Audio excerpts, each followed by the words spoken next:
Lundi 9 avril 2018, ici Éric Latour et bienvenue à Saint-Jean-sur-Richelieu. Parmi les sujets qui ont été abordés au cours de cette séance du Conseil, celui d'un projet d'un service de garde pour les citoyens desservis par l'île Sainte-Thérèse et le secteur Jean-Talon. La conseillère du secteur, Marilyn Charbonneau, en a fait mention parce que c'est une initiative de certains de ses citoyens et le maire Alain Laplante, bien sûr, appuie cette démarche.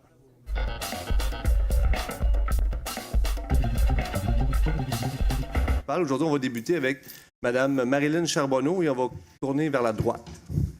Bien, bonjour tout le monde. En fait, aujourd'hui, je suis particulièrement fière de vous présenter un projet de mes citoyens.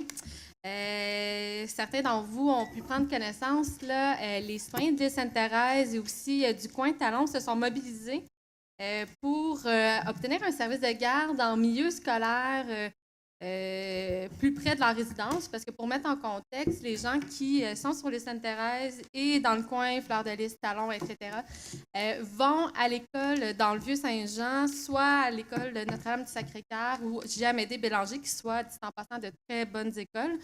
Mais le problème, c'est que ces enfants-là passent beaucoup de temps, dans le transport. Il y a plusieurs parents qui travaillent aussi également à l'extérieur de la ville de Saint-Jean-sur-Richelieu, ce qui occasionne des fois que les enfants arrivent à la maison très tard, puis entre le souper, les devoirs, puis le retour à l'école le lendemain matin, il y a très peu de temps. Il y a même des parents qui ont sorti leurs enfants de l'école publique pour les mettre à l'école privée parce qu'ils n'y arrivaient pas, les enfants étaient fatigués, surmenés. Et pour revenir un peu en arrière, les parents avaient déjà fait une demande pour une école de quartier qui avait été refusée. Puis maintenant, ils reviennent suite à des discussions. Entre autres, moi, j'ai assisté à quelques-unes de leurs discussions où est-ce que là, on a trouvé une solution de mitigation mitoyenne. Où est-ce que ce serait de voir, évaluer, est-ce que le pavillon Gérard-Morin serait un endroit où on pourrait faire un service de garde en milieu scolaire pour rapprocher plus rapidement les élèves de leur milieu de vie et de leur domicile. Et il y a aussi une grande ouverture de ces citoyens-là pour la commission scolaire là, pour envisager soit d'amener les enfants dans un service de garde, dans une école à proximité, que ce soit l'école au Quatre-Vents, que ce soit l'école Marie-de-Rome. Il y a d'autres édifices, il y a le centre Saint-Georges, etc. Il y a aussi la possibilité de faire des nouvelles heures pour les autobus pour ramener les enfants un peu plus tôt, mais que les parents puissent les prendre à un endroit bien précis. Il y a aussi la possibilité, les citoyens sont vraiment ouverts à une multitude de solutions. Il y a des discussions qui sont présentement avec la commission scolaire dans ce sens-là. Et il y a une pétition qui a été déposée sur l'Assemblée nationale. Les citoyens sont mobilisés, ils font du porte-à-porte, ils vont discuter avec la commission scolaire. Il y a vraiment un bel esprit de communauté. Puis moi, j'appuie 100% leur démarche parce que je trouve ça important de pouvoir, offrir un bien-être à nos enfants qui vont à l'école, puis qu'on sait qu'ils passent beaucoup de temps à l'école, puis que c'est important aussi pour le futur. Puis j'ai envie de faire partie de la solution, puis de montrer de l'ouverture finalement pour évaluer toutes les options, puis voir ce que la municipalité pourrait apporter là, finalement pour faciliter la réalisation d'un service de garde en milieu scolaire près de leur résidence. Bien entendu, là, la commission scolaire, c'est sa juridiction à elle. C'est à elle de se positionner puis d'enclencher les travaux. Mais il y a d'autres solutions. On parle aussi, on le sait que ça se fait à Saint-Sébastien, il y a des OBNL qui sont fondés où est-ce que là, c'est un service qui est fait à l'extérieur de l'école, mais qui est géré un peu de la même façon, mais qui permet aux enfants d'avoir une meilleure qualité de vie.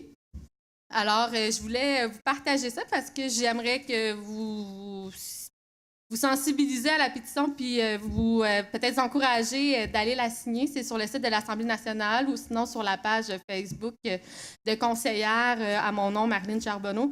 Vous pouvez retrouver le lien puis aller appuyer ces citoyens-là qui, en grand nombre, là, se mobilisent pour voir cette réalisation-là un jour, à défaut de pouvoir avoir une école de quartier comme la majorité des gens à Saint-Jean-sur-Richelieu.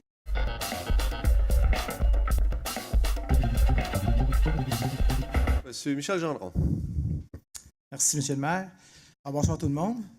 D'entrée de jeu, j'aimerais préciser pour dire que la piste de BMX, ce soir, on va voter une résolution pour le réaménagement de la piste de BMX qui va être donnée à gestion Dexon Inc. La dernière fois qu'on en a parlé ici, on parlait d'un contrat de 384 000, soit un contrat à la base qui était de 302 000, qui a monté à 384 000.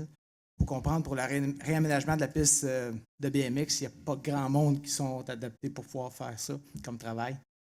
Finalement, à force d'argumenter et puis auprès de la direction générale, j'ai fortement dit que ça n'avait pas de bon sens, là, une augmentation de 27 % On a revu avec le promoteur à savoir si c'était vraiment tout nécessaire, les coûts, puis on a repassé au peigne fin le contrat en question. Tout ça pour vous dire que j'ai une bonne nouvelle.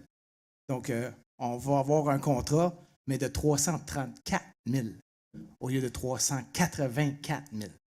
Donc, on parle ici de 50 000 $ de réduction, donc ce qui est fort acceptable. On est très content. Au lieu d'une augmentation de 27 c'en est une de 10 Donc, c'est vraiment plus abordable. Très fier de la direction générale m'avoir écouté là-dessus, ce point-là. Donc, c'est pour vous dire qu'ils travaillent fort. Puis parfois, ça paraît énormément, comme le cas ce soir. Donc, merci. C'est en fait toutes nous autres, les citoyens de la Ville de Saint-Jean, qui y gagnent. Donc, merci beaucoup, direction générale, par rapport à ça. Et on a bien hâte de faire du BMX. Hein? Mon deuxième point est par rapport, c'est le printemps. C'est le printemps, il y a beaucoup de déchets, tout le monde le voit. Énormément de déchets un peu partout. L'hiver a laissé ses traces. Je dis l'hiver a laissé ses traces, je ne suis pas sûr qu'elle a encore laissé ses traces au complet parce qu'il neigeait encore après-midi, ça a l'air. Donc, j'espère que ça va finir par finir cet hiver-là. Mais tout ça pour dire qu'il y a beaucoup de déchets un peu partout. C'est normal, la neige camoufle tout ça pendant l'hiver. Et là, évidemment, on reçoit énormément de signalements pour dire tel endroit, ça n'a pas d'allure, tel endroit, il y a beaucoup trop de déchets, tel autre endroit. Bon. Donc, après vérification, je peux vous dire qu'il y a déjà 2 équipes qui travaillent là-dessus. C'est sûr, pour la Ville de Saint-Jean, à la quantité de rues qu'on a, les fossés, tout ça, c'est pas beaucoup de monde. J'en conviens et je l'ai d'ailleurs mentionné. Et finalement, je peux vous dire qu'à partir du 16 avril, donc très bientôt, dans une semaine, les employés saisonniers, donc les réguliers saisonniers, reviennent au travail. Donc, c'est sûr que ça va augmenter la quantité de personnes qui vont pouvoir travailler et faire le ménage. Ensuite de ça, il y a aussi les employés auxiliaires qui, eux, commencent le 23 avril. Donc, il va y avoir beaucoup de monde. La Ville est très consciente de ce qui se passe, très consciente qu'il y a énormément de déchets. Donc, il faut juste faire appel à un peu tout le monde pour dire, écoutez, si vous envoyez, bien évidemment, j'appelle à tout le monde de faire le ménage en avant de chez eux. Puis s'il y en a sur votre terrain et au bord des trottoirs, peut-être le faire soi-même. Mais évidemment, pour le reste, les grandes rues, les fossés, bien, ça s'en vient. Il ne faut juste pas perdre patience par rapport à ça. Mon dernier point, c'est par rapport, justement, c'est l'été qui arrive, les gazons commencent à devenir verts, vont commencer à être verts, et il y a énormément de contrats qui sont donnés par la Ville à des sous-traitants. Ça m'amène à parler d'une chose que j'ai été témoin, que plusieurs d'entre vous, je suis convaincu, ont déjà été témoins. C'est que la fameuse personne qui conduit le tracteur ou qui fait le gazon passe par-dessus les déchets, puis là, ça en fait des confitis un peu partout. Donc, on ne règle pas le problème du tout. Au lieu de ramasser des déchets, on a passé par-dessus, puis là, il y en a, évidemment. On a multiplié le nombre de déchets qu'il pouvait y avoir. Je fais appel à vous, citoyens, ce soir, pour vous dire, s'il vous plaît, si vous voyez des choses de la sorte arriver, on a tous un téléphone intelligent ou à peu près. Parfois même, on regarde prendre des vidéos, des très bonnes vidéos de ce qui se passe.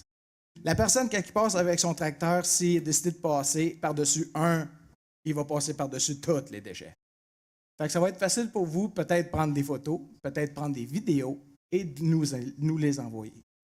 C'est pas acceptable, ces gens-là ont des contrats et dans leur contrat, ça dit très bien qu'ils doivent faire le ménage des déchets avant de faire le gazon. Que ce soit pour les fossés ou encore simplement les gazons, les terre-pleins des centres des rues parfois. Donc ici, j'appelle à tout le monde de dire, on va se mettre ensemble, faut dénoncer ça. Ce n'est pas acceptable. Ces gens-là sont payés, ils ont des bons contrats. On les respecte, nous, à la ville. On voudrait qu'ils respectent leurs contrats en ramassant les déchets avant de faire le gaz.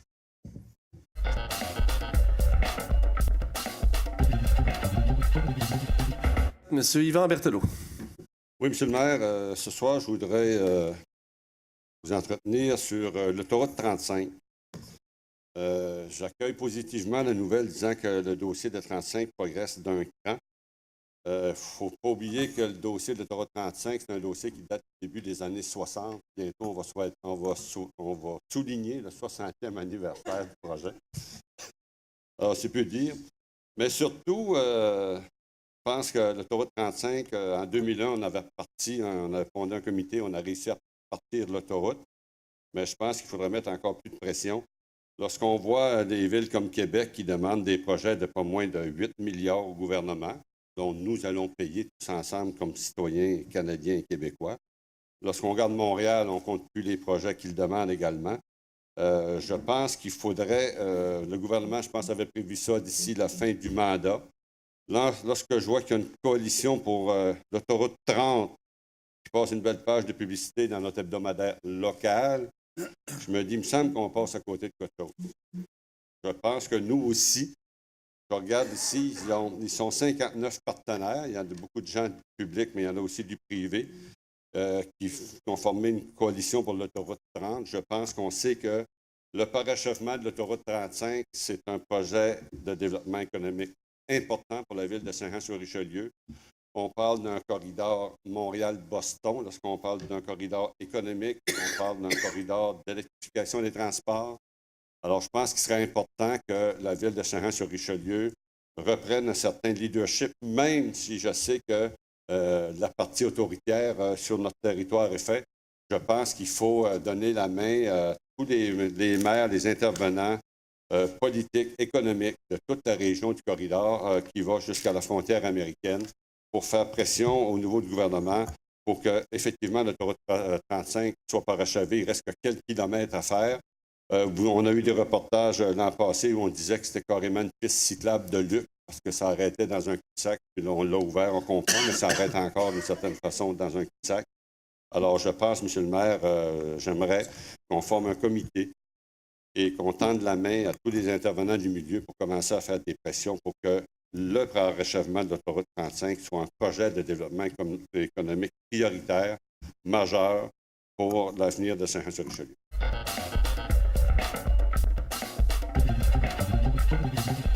Monsieur Jean Fontaine. Oui, bonjour à tous. Juste un commentaire ce soir. Je vais parler de la tour Vidéotron qu'on va installer au Club de golf de Saint-Jean. Je vais appuyer cette résolution-là. On a fait 2 séances, une d'information et une de consultation. Et puis, on avait demandé à Vidéotron de refaire certains devoirs, ce qu'ils ont fait. Et puis, je tiens à dire qu'il y avait des lettres qui ont été envoyées à beaucoup de citoyens dans le secteur qui étaient impactés par ça. Et quand même, quelques-uns d'entre eux sont venus à cette réunion d'information-là. Et puis, je pense qu'on en convient qu'on peut mettre la tour. Moi, je suis convaincu qu'il n'y aura pas d'incidence pour l'école au niveau de la santé. C'était notre première préoccupation. Les spécialistes nous ont expliqué, là, puis de toute façon, il y avait un article dans le Canada français qui expliquait bien le truc, mais qu'on a 180 fois moins de chances. En tout cas, c'est un petit peu lourd à expliquer comme donnée, mais il y a une chose qui est sûre, c'est que moi, c'est certain que si les enfants, la qualité de service, si ça touchait les enfants, on n'aurait pas accepté cette tour-là. La seule chose que je tiens à dire en conclusion sur ce point-là, c'est que j'aurais peut-être, moi personnellement, je l'aurais mis un petit peu plus loin dans le golf. Je l'aurais mis un petit peu plus loin dans un boisé d'intérêt. Il aurait fallu qu'on coupe une 50aine d'arbres.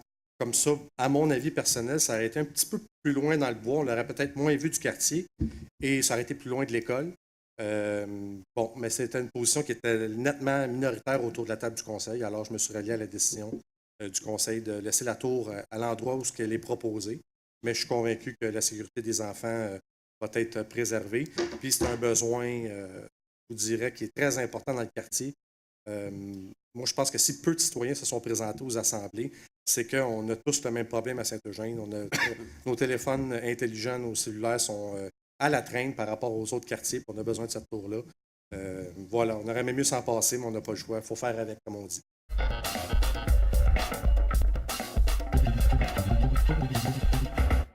J'aimerais aussi donner mon appui aux citoyens de l'île Sainte-Thérèse qui ont mis en ligne une pétition justement pour demander un service de garde sur l'île Sainte-Thérèse.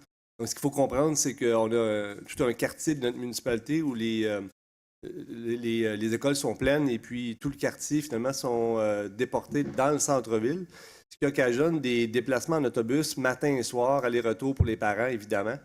Donc, un parent qui travaille à Montréal, disons, doit partir de l'île Sainte-Thérèse, descendre au centre-ville de Saint-Jean, le matin, aller porter son enfant, aller le chercher le soir. Donc, vous comprenez que ça rallonge, ça rajoute les nombres d'heures. On parle de peut-être 1h30 de route par jour. Donc, c'est énorme. On sait que la commission scolaire projette de construire une nouvelle école à Saint-Jean-sur-Richelieu. Donc, je leur lance l'idée, pourquoi pas construire l'école de ce côté-là de l'autoroute pour venir desservir justement tous les parents de l'île Sainte-Thérèse et aussi du secteur Quatre-Vents. Donc, c'est un secteur qui est aussi très populeux. Donc, ça pourrait évidemment régler le problème à la source, mais en attendant, effectivement, la solution qui est proposée par les parents, de tout simplement, au lieu de construire une nouvelle école, d'aménager un service de garde sur l'île, donc qui permettrait aux parents de venir déposer leur enfant à 5 minutes de la maison, matin et soir. Donc, les enfants pourraient prendre l'autobus comme tous les autres enfants du quartier là, lorsque l'autobus passerait dans le secteur. Et là, il y a une pétition qui demande à la commission scolaire justement d'ouvrir un service de garde satellite. Mais je lance une autre idée ce soir, peut-être, pourquoi pas ouvrir un service de garde, créer un OBNL qui pourrait aussi, en partenariat avec la ville de Saint-Jean, avec le pavillon Gérard Morin, pourrait offrir ce service-là aux parents. Donc, félicitations aux parents qui se mobilisent. Et, dans le fond, ils le font pour leur qualité de vie, c'est important. Puis ils le font aussi pas seulement pour eux, parce que si on vient déployer ce service-là, bien, ça va desservir tous les parents toutes les familles qui auront des enfants dans les prochaines années. J'aimerais aussi revenir sur le point de l'antenne Vidéotron, le point 15.2.1. Effectivement, nous allons autoriser l'installation d'une nouvelle antenne dans Saint-Eugène. M. Fontaine a raison, le besoin il est criant, beaucoup de gens nous en parlent. Il y a des besoins au niveau pour nos téléphones cellulaires. Il y avait deux aspects là, qui nous tenaient à cœur. Un, le côté esthétique. On veut éviter que ces antennes-là, on s'entend que ce pas des œuvres architecturales. Hein? Ce n'est pas nécessairement très, très beau dans le paysage. Donc, on essaie dans son emplacement de trouver l'emplacement qui pourrait générer le moins d'inconfort, qui soit moins dérangeant visuellement parlant. Et je pense que le site qui avait été suggéré faisait l'unanimité pas mal. Même les citoyens n'ont pas trouvé tant de choses à dire relativement au côté esthétique. La préoccupation des citoyens était essentiellement au niveau de la santé publique. On comprend pourquoi. Mais effectivement, comme M. Fontaine le dit, ce qu'il faut comprendre, c'est qu'on s'est assuré en prenant la décision qu'il n'y avait pas de danger. Et si on faisait le parallèle plutôt qu'en watts, si on calculait en kilomètres, disons, c'est comme si la norme gouvernementale disait que pour qu'il n'y ait pas de danger pour les enfants, les voitures pourraient rouler à 180 km/h dans la cour d'école. Donc, en bas de 180 km/h, il n'y a pas de danger. Et les ondes qui vont être diffusées dans la cour d'école sont à 1 km/h. Donc, on parle de 1 versus 180. Donc, la marge est énorme. Même si on disait demain matin que la norme gouvernementale elle est beaucoup trop permissive, on la coupait de moitié. Donc, la limite passerait de 180 à 90 km/h, mais la vitesse des ondes reste toujours à 1. Et même si on décidait demain matin de doubler la force des ondes de nos cellulaires, les ondes iraient à 2 km. Donc, vous comprenez que la marge entre la santé, les normes de santé publique et les émissions dans la cour d'école sont à un très, très, très grand écart. Donc, comme il n'y a pas de danger pour les enfants, évidemment, donc le conseil municipal va proposer l'adoption de cette demande-là.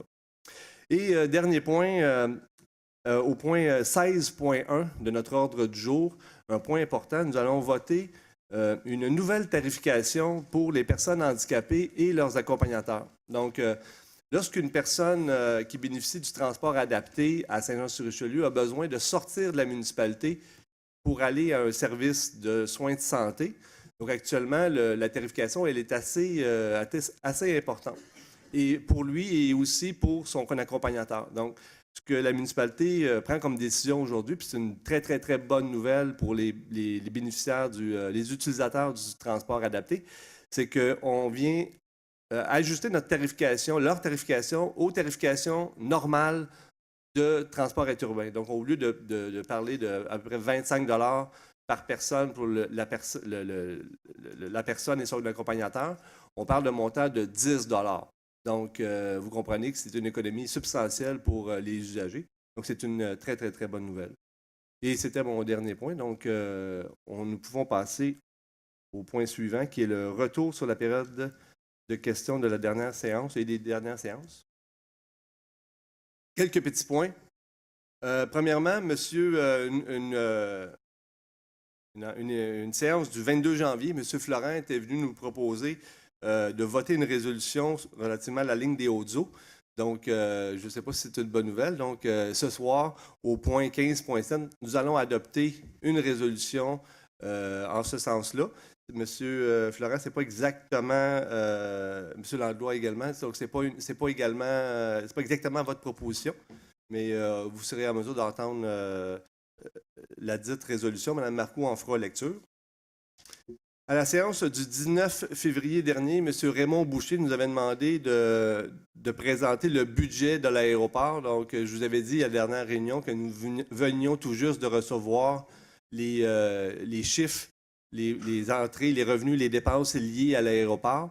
Il y avait certaines dépenses qui étaient des dépenses annuelles, qui n'étaient pas des dépenses récurrentes année après année. Donc, on a demandé à nos services de sortir ces dépenses-là pour avoir un portrait plus juste du budget. Malheureusement, je n'ai toujours pas reçu ce budget-là corrigé. J'ai aussi demandé qu'on tienne compte aussi, parce que la municipalité offre des crédits de taxes à des locataires sur le site de l'aéroport. Donc, si on calcule les revenus, bien, il faut évidemment comptabiliser également les retours, les remboursements de taxes qu'on fait aux locataires. Et en terminant, M. Boucher nous avait également demandé les investissements qui étaient nécessaires pour justement la mise à jour, l'entretien futur, les investissements qui vont être nécessaires à court terme. Donc, M. le directeur général, j'aimerais ça réitérer cette demande-là, qu'on me fournisse justement la liste des investissements qui vont être nécessaires à court terme. Troisième point, M. Gélébert, à la séance du 12 mars, nous avait parlé d'une subvention possible pour nos web-diffusions. Nous avons fait les vérifications, mais malheureusement, ça n'existe pas. Donc, on aurait bien aimé ça, mais ça ne sera pas possible. Et dernier point, 22 mars dernier, M. Marc Bouchard était venu nous parler du pickleball. Et puis, ce qu'il nous demandait, c'est l'aménagement d'un nouveau terrain pour favoriser une meilleure... finalement, pour ne pas prendre la place des joueurs de tennis. Donc, bonne nouvelle, il y a eu quelques rencontres entre les gens du pickleball et les gens de notre service des loisirs et on travaille actuellement à trouver une solution pour, possiblement dès cet été, leur offrir des terrains. On parle d'aménager des aires, des patinoires, là, des aires de hockey asphaltées qu'on pourrait ligner et permettre aux gens du pickleball de pouvoir jouer cet été. Donc voilà.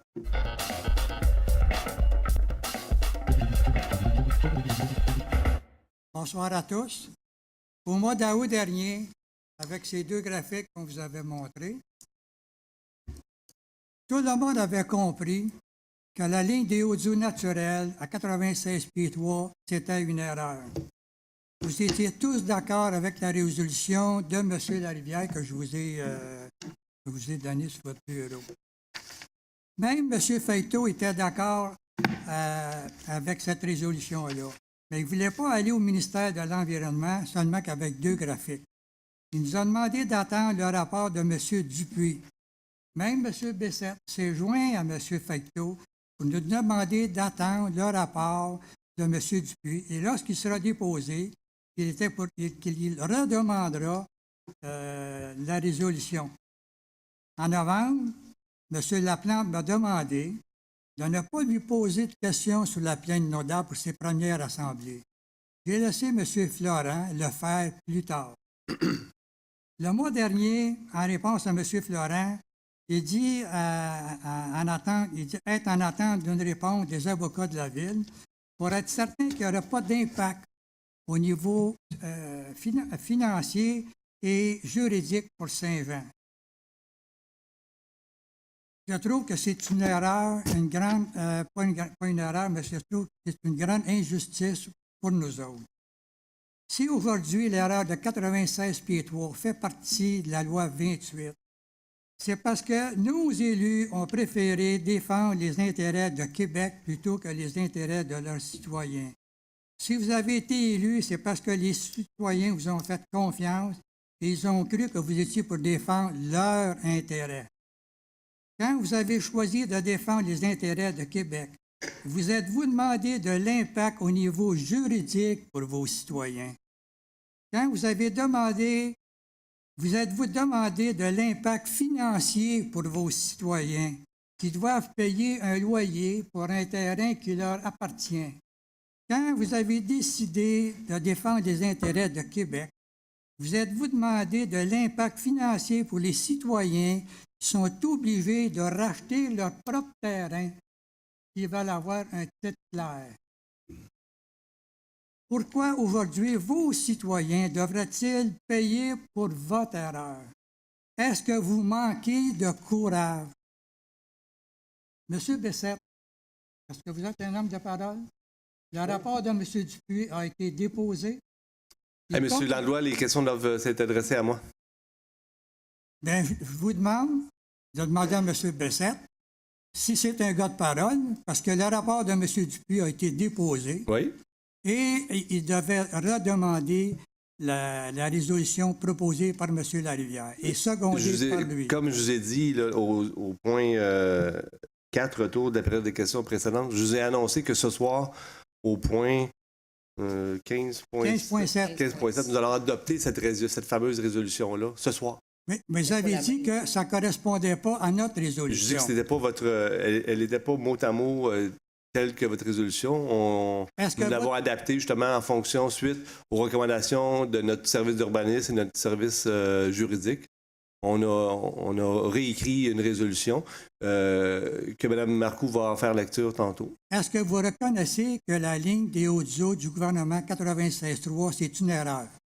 Ce qu'il faut comprendre, c'est que nous, on n'a pas les aptitudes, les capacités de déterminer quelle est la bonne ligne. Ce qu'on reconnaît, c'est que M. Dupuis, effectivement, a reconnu cette erreur-là et on interpelle le gouvernement justement de revoir la situation et de s'occuper du dossier. Donc, c'est dans ce sens-là. Donc, vous comprenez que nous, on ne peut pas dire Monsieur Dupuis a raison, le gouvernement a tort. Donc, ce qu'on reconnaît, c'est qu'il y a une étude qui démontre une problématique et on invite le gouvernement à faire ses devoirs.